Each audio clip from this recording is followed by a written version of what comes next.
Um, Hi. Personally, as GLBT youth, I think we should focus on immigration because I personally was raised by my immigrant grandparents who came from Monterrey, Mexico. And when I was younger, I remember traveling back and forth across from Texas to Mexico, and I remember like being little and we would just run across the bridge to Mexico or run across the bridge to Texas without a passport. And now it's been stricter. I've noticed that the immigration laws are actually a lot stricter now. And now you have to have a passport, you have to get a visa. Like, it's like really harder to get a visa because like my family in Mexico, they're not poor. They're actually pretty well off and they're struggling to get a visa. So people who are like working like minimum wage in Mexico, I'm sure it's like extremely hard for them to come here and to find better jobs and stuff to support families because I mean, like I said, my family in Mexico, they're pretty well off, and if they're struggling, I can't imagine just how hard it is for everybody else. And Yeah, definitely immigration, not just from Mexico, but from all over the world, is definitely an essential issue to queer politics. I have a very similar story, but there are also so many dimensions to immigration. Whereas Jesus is like first generation immigrant, I'm second generation. So my parents grew up on the border, which is Chicano land, and and I grew up in Austin, and I was the first brown person and Mexicano in my family to grow up in an all-white neighborhood, go to an all-white school, and live with the socioeconomic status that was middle class. And so that was huge for me, especially as a queer person, to have such a kind of unusual intersecting identity. And it was hard for me to feel not only accepted at school or in my neighborhood and such, but also feel like I knew who I was and knew my roots and knew like I was being supported. And I know my organization has really definitely welcomed me and understood that, and I've heard my voice out, and I think it takes a lot of outreach too, because a lot of immigrants who aren't here legally don't know how to find those resources or are afraid of going to those resources. So. And this has also impacted your organizing, right? I mean, it shapes the way you think about activism. I know, for instance, Gabe, you've been deeply involved in all kinds of stuff in the Austin public school systems that go beyond LGBT issues, right? Mm-hmm. Would you want to tell us a little bit about some of that activism? Yeah. I find in Austin that nonprofit organizations and organizations in general who do social justice work are very separated from each other. So while I may work with Out Youth, which is a drop-in center for queer youth, I also work with an organization called Poder, People Organized in Defense of Earth and Her Resources. And they do a lot of racial, economic, and environmental justice on the east side of Austin. The east side of Austin, just real quickly, is a historically segregated part of Austin in which in 1928 all of the people of color were designated to that area. So there are a lot of queer youth there, but they're not necessarily being helped. And then, let's see. So yeah, like these nonprofits are not coming together and working about how like their issues are similar, how there are queer youth on the east side, how Out Youth needs to think about environmental racism or like issues like that. So it comes up difficult for me to kind of have to switch identities when I go to different organizations. And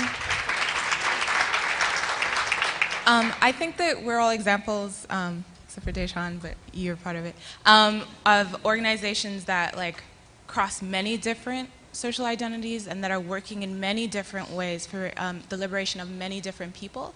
And I think that the more that we have panels like this, the more that we actually spend time hearing about the work that's being done at the intersections, the better our movement for LGBT equality will move forward as well as all other movements.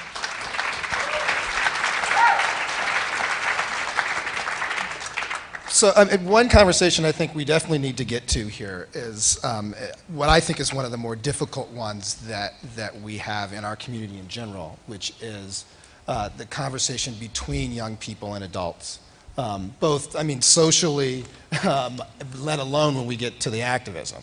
You know, and I've always found it difficult. You know, I think about I'm 36 years old, and when I talk to my peers, the things, their perspective on whether or not we're too focused on youth or too focused on old people, versus when I talk and try to listen to young people, how your perspectives on where we're at as a community. So let's get into this conversation a little bit. I guess let's start with anybody who wants to share their experiences of what a positive youth-adult partnership has looked like.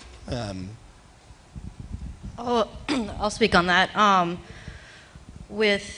I know for me and my experiences with Bagley is during our general meetings, while it is like youth run, what we mean by adult supported really does genuinely mean that like we have adult advisors who sit like around like the general area in which we occupy, and we have usually 1 to 2 adult advisors at our general meetings, and they're just there. They don't actively pursue to be part of it. It's more of a passive role that we can access. Like if we feel nervous or unsure about the information that we're sharing at a workshop, we can go to them for support. And that's really great because that model carries up through the whole organization, up to our program directors. Like we can drop in anytime and be like, you know, I really need something, or I really need to talk about something. And they check in with us in a way that doesn't seem overbearing or doesn't feel overbearing. It's very caring. And what else? And part of that is because we're given the space to engage with them, like when we want to. It's not pushed on us. They don't feel the need to like tell us what to do. They just sort of help us create the framework in which we can function in. Is anybody else? Who else has had a, yeah, let's definitely support that.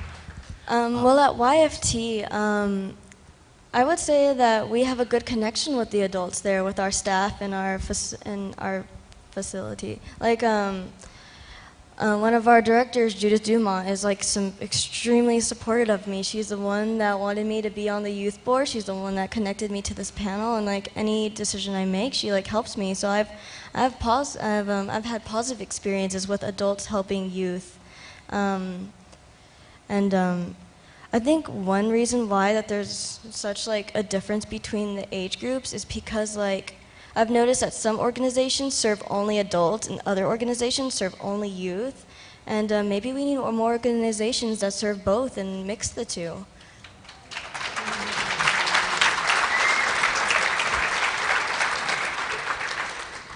Hey, so Fierce is a youth-run and youth-led organization, but we do have youth on our staff. In fact, some of the members are actually older than some of the staff, which is quite a rare find. And the interaction between the two is just like it's a natural thing. We don't exactly like mentor each other, but instead we actually like support each other and we love each other. And it's like, it's not even really like a, God, what's the word I'm looking for?